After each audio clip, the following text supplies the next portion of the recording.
Chaps, this is some of you may know Jack from First Dates. That's my new intro now, isn't it? That's it. You got it on your email signature, didn't you? Yeah, well, I put that on the. I know, it's quite funny. But no, Jack was on First Dates like a week ago. Yeah. 2 weeks ago. Well, actually, that'll probably be about a month now when this goes live. What are we? So we're August, aren't we? Yeah. It's the beginning of August. So it was on the 1st of August. Are we in August now? Yeah.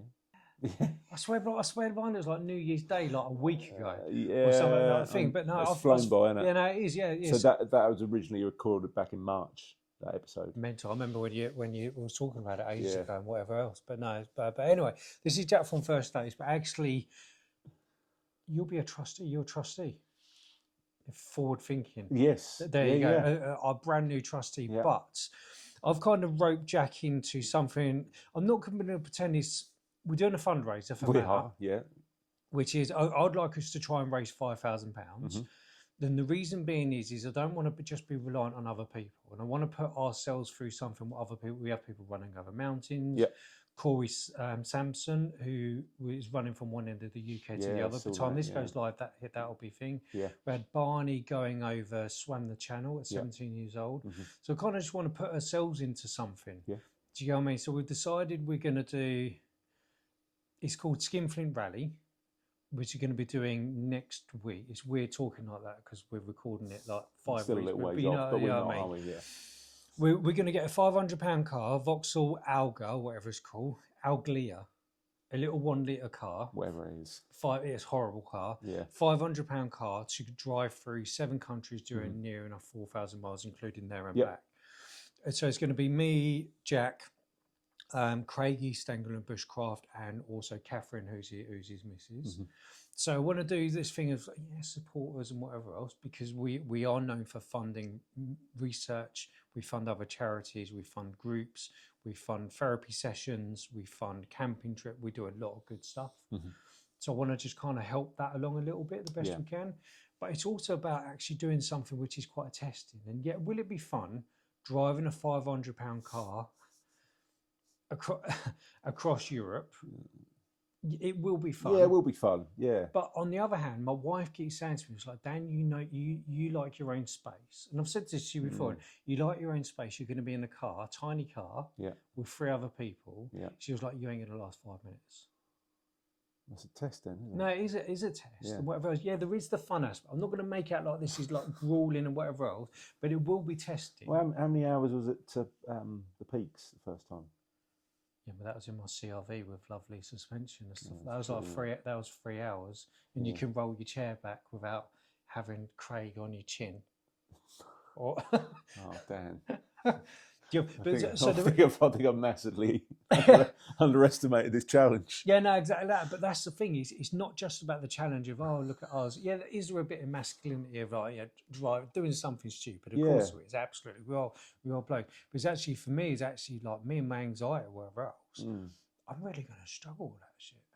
Yeah, I mean, yeah, absolutely. I've done, like I said to you before, I've done a whole heap of physical challenges. You know, I've run marathons, I've climbed mountains on your own.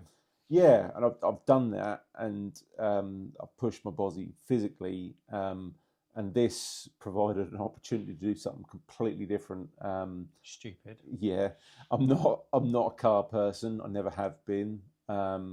Good job. And the only thing that I could compare this to was being a big fan of Top Gear, and watching that through the years and seeing the outrageous challenges they would do.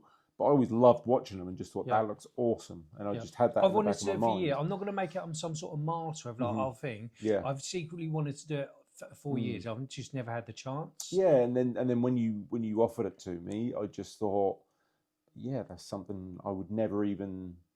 You know, as much of a fan as I may have been of the show, like I would have never dreamed of actually doing it. No, exactly. So when it's presented to me, I just thought, well, yeah, why not? Well, no, exactly. Let's jump at it and see how we get on. No, exactly that. And the other thing is what should have added as well. I think other people there doing hotels and B&Bs, we're sleeping by the road. Yeah, and I'm thrilled about that.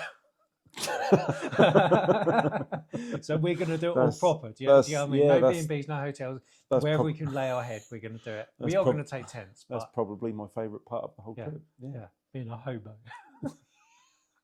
Yeah. And that, so it'd be like going to Bethlehem. And the smell every day just gradually getting worse. Yeah, exactly. The car already smells a bit damp anyway. Yeah, it does. Yeah. And that. So Notice that. So what are you looking forward to doing it, and what are you looking? Because I think I've already said about like that. For me, the anxiety of just let's say, for example, if you're chewing too loudly, most of the time I just ignore it. But if we're like 3-4 days, that will literally grind my gears, and I've really got to learn how to deal with that. Well, we just have a conversation about it, Dan. Jack, shut the fuck up. Yeah, okay, Dan, no problem. Yeah. No, so but no, what are you looking forward to, and what are you looking forward to? Well, it's a test for me. You've seen the car now; it's not as small as. Yeah. So my only concern when we did the Zoom call was talking about my comfort and my size and being able to fit in this vehicle that you've purchased. And I do feel all right. I think now that's kind of killed that anxiety. Yeah. Now it's just around. I'll find something else to be anxious about. Yeah. Well, I suppose it's just being in a foreign country and being in a strange land. Do you know what I mean? I'm used to driving on the roads in the UK. Yeah. And I'm used to that. I remember driving through Europe when I was a little kid, but I wasn't driving. I was just in the back seat. But that felt a little bit anxious at the time because it's very different.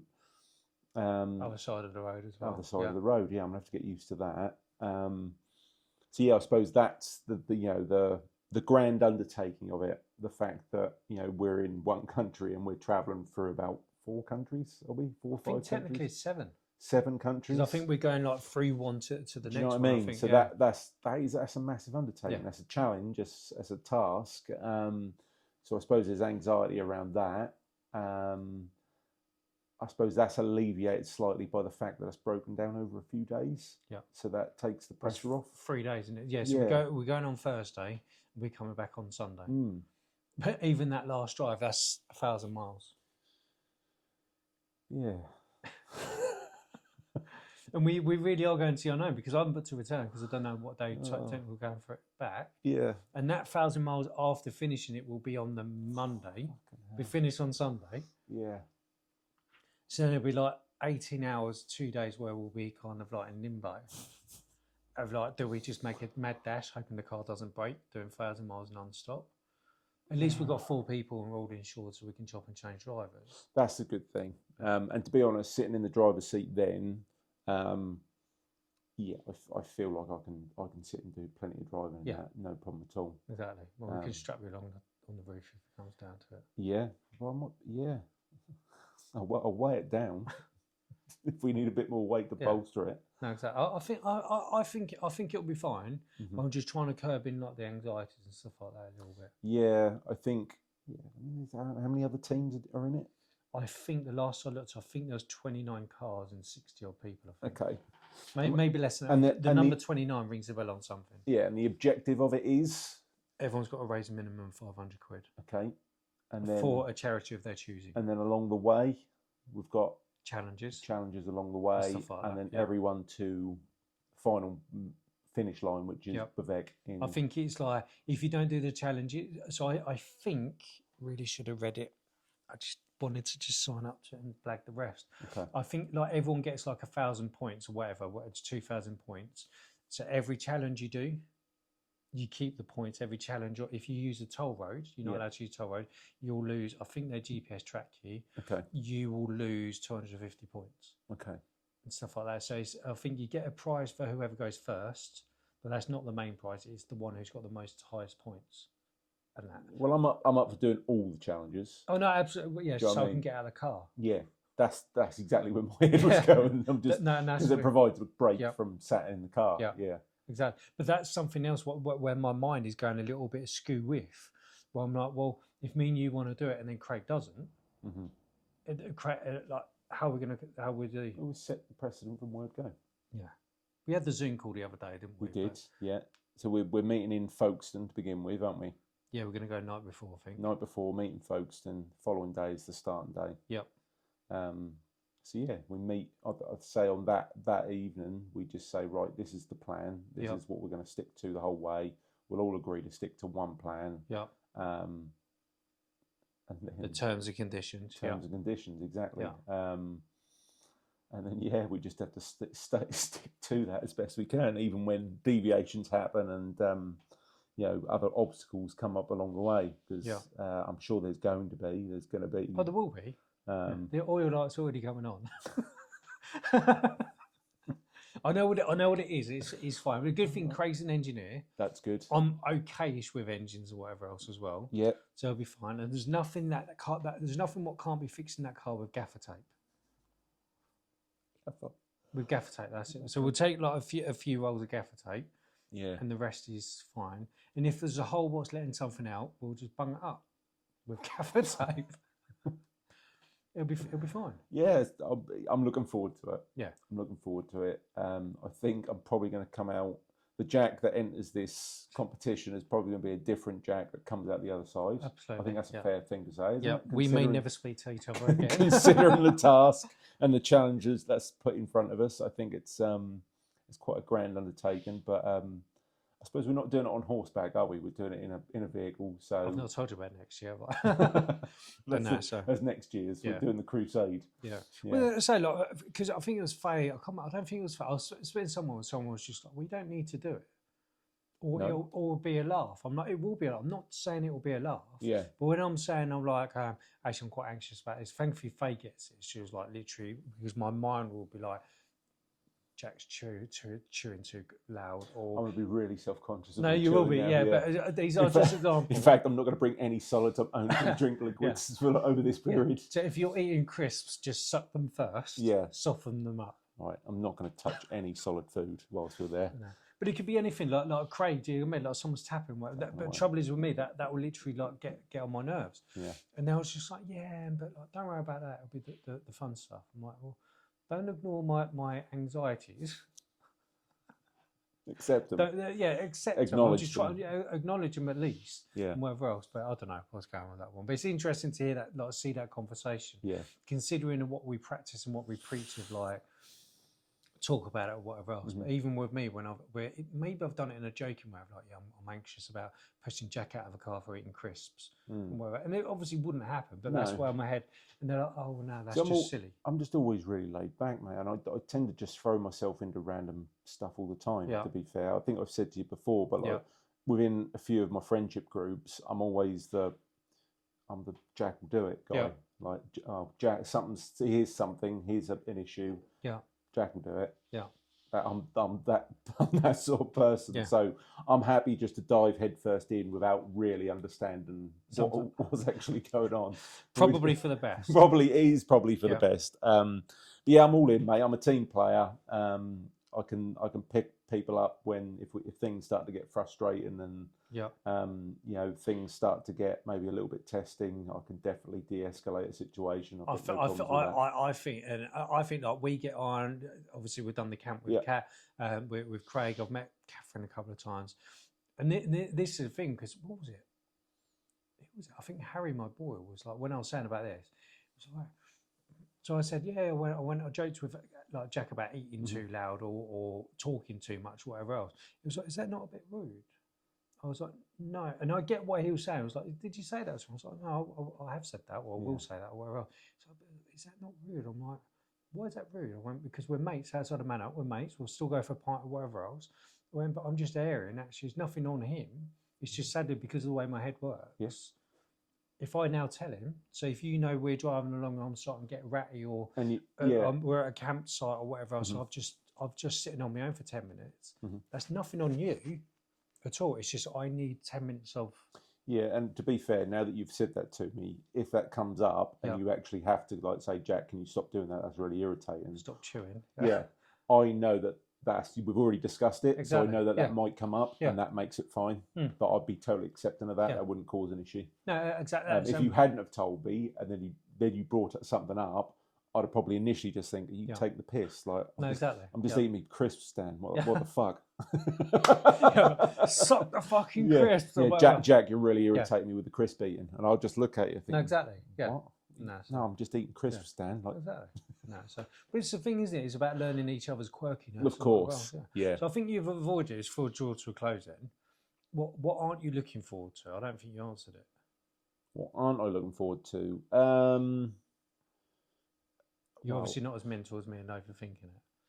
No, so yeah, but that's the thing. I'm very laid back. So like I say, I'm fully invested. I'll dive right in. That won't be a problem. I'm looking forward to the challenge. What I'm not looking forward to, I suppose, is the fact that I'm dealing with a physical issue with my back at the moment. And I think that feeling of being uncomfortable, but knowing that I'm in this car for however many days it is, and the only respite I'm going to get is when we're stopping for challenges. And sleeping on the floor. And sleeping on a floor in a tent. So that thing is like, I suppose, is the only thing that I'm not looking forward to. But I'll be fine. I've gone through worse. Exactly. I've been in plenty of uncomfortable situations, and I've just been on national TV, mate. So that was enough. And feeling like I was going to get judged by potentially 1 million people watching it. That's how many people watch it still? Yeah, it's a really. I mean, they're on series. I'm series 24 of this show. That's how popular it is. Yeah. And it's spread from, obviously the UK is where it started, and it's now there's like an Irish version, there's a US version, there's a Spanish version, it's gone worldwide. I think I watched a couple of them, but it's just not my cup of tea. Yeah, really. I've seen them on with you, obviously, that was weird. Yeah, and it's going to sound a little bit douchey. I just got recognised in Ipswich Town Centre as well. Really? Yeah. I was walking past the shop with my mate, and a woman came out and went, "Oi, you were on TV the other night, weren't you?" And I just had to stop, and I just had this. But my mate started laughing, and there was a realisation, like, fuck, like this is what happens. This is, I suppose, there's a very small, minuscule thing, absolutely. but I've completely overestimated that. I think I just thought in my head, I thought, it's. People stream things now. People are watching Netflix all the time. No one's going to tune in. No. I have had so many messages, so many like random people add me and like send stuff my way, and all been positive. So I can't go moan about it too much. But it's a weird feeling. I bet. Yeah. No. So what was the woman like? What, the woman that came out and shouted "oi" at me? Yeah. She's very pleasant. She's very nice. She straight away she just asked, "Is it going to work out? Are you still talking? Are you going to work out?" Yeah. I kind of gave her a That's rough. Weird. A stranger kind of feels like they know you more. I know. That's weird. Yeah. And I sort of gave her a rough outlook of sort of where it's at the moment. Yeah. And her response was, "Oh, I really hope it does. I thought you two looked great." No, you did look great. It's just for me, it's just weird. I've never said. I don't want to see you in that context ever again. I think it's because obviously you see him kissing and wherever else. It's like the bit of the life I don't need to be in. Fucking operatic music on us kissing. Like, and all, I think I'd mentioned it to you before, like being on the trailer, then being on the show intro for the entire series, and then them doing like a video preview the week before. I wasn't aware of any of that going out beforehand. So that was massive. I kind of got to a point where the week before this episode going out, I just started to get stressed out and thinking, fuck me, what the hell are they building me up to? Absolutely. Kind of thing. They're making me out to be... I'd struggle with that, but maybe because I'm a control freak as well. Well, I mean... not a control freak, the thing, but I like control. It is. And I just felt in my mind, I'm like, you doubt yourself, and I've never ever had like a particularly very high opinion of myself. So like naturally, I was very confused by it. I thought, why would they build me up to be something that I don't feel like I'm going to be, or it's going to be? And then it comes out, and it's like I say, it's been nothing but really positive and really good. Good on you, man. We'll see what the future brings, mate. Absolutely. But back on the car. Back to the car. There's a whole video on his own there, isn't it? Yes. I'm just conscious because the other guy's coming a bit. So I'd say, anyway, so where are we? Went on a bit of a tangent. Yeah. So that's why we're doing that. It is about fundraising. Is it about having a laugh as blokes? Well, with Catherine, absolutely. I'm not going to pretend it isn't about having a laugh. But for me personally, it's going to be quite testing. Yes. And whatever else. It's about trusting each other as well. Yeah. Do you know what I mean? So, but it's also about trying to give back to the charity. Yes. As well, and put ourselves up to a point in that situation of a little bit unknown. It's about it's just my goal. If we can pay for another year's worth of camping trips or group therapy sessions for blokes. Yeah, I think that's that is going to be the payoff. Is yes, doing the challenge and having a laugh, but you know, going through, you know, this however many day challenge, the ultimate payoff is to be able to raise some funds to give back. No, exactly that. That act of service and trying to raise some money to really help some people out. And yeah, well, it's better putting ourselves in fundraisers' shoes and other people's shoes, and this is why, like the stuff where we go on the streets. I know you've helped out that when we go out on the streets, and people are surprised when I stop like strange blokes. You know what I mean? When I stop like strangers to ask them about mental health, and they're like, "Well, who are you?" I'm like, "Oh, I founded it," and they're like, "Really?" Yeah. They don't expect it. No, don't expect it. And this is the thing. I don't want to go to us and them or whatever else. It's just we're very much a charity, which is in the trenches within reason with the people that we're trying to help. But yeah, and I know. I don't want to make us out to be a martyr, but no, of course. But I know you're hitting in doing that. You hit the right. I don't know. You hit the right mark, if that makes sense. Like, because I'm always shocked by the kind of conversations that we do have and the things that people are willing just to come out with in front of strangers and be recorded saying it. That's what makes me realise that, oh, actually, no, we're onto something here because this is on the tip of their tongue. They want to talk about it. You give them permission to talk. Yeah. And there we go. And it just proves that men will talk if they know you're going to actually listen. Yeah.